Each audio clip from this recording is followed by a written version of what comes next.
So in this video, I'm going to discuss the rotation matrix as an operator. Okay.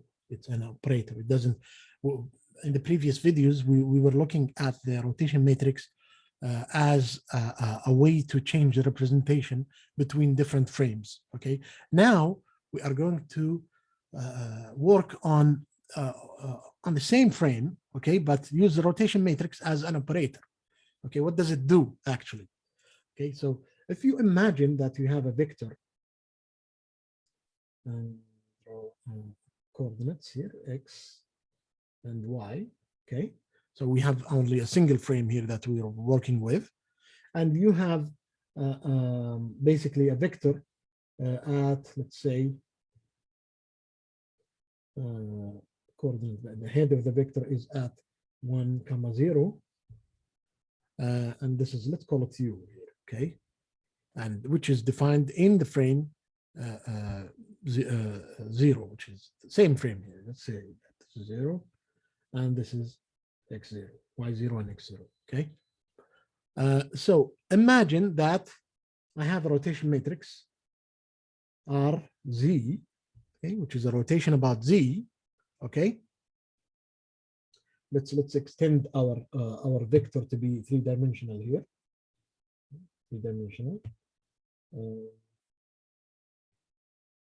So we can say that this point is 1, 0, 0.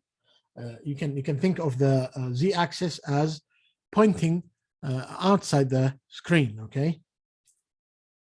Yeah, and let's say that we multiply or pre-multiply our unit vector, or vector u, by an RZ of theta.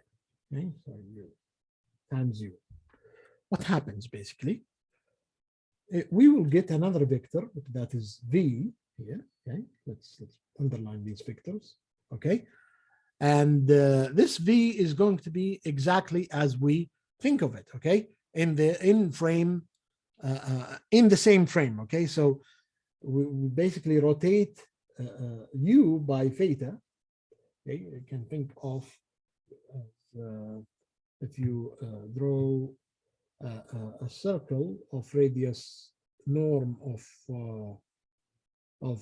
u, okay, and rotate u by theta. Let's say that theta is somewhere here. Okay, then you will get another vector v.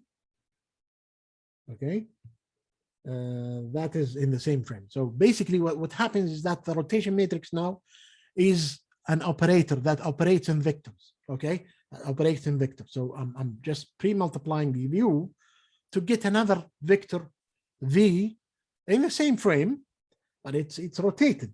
It rotates u into v. Okay.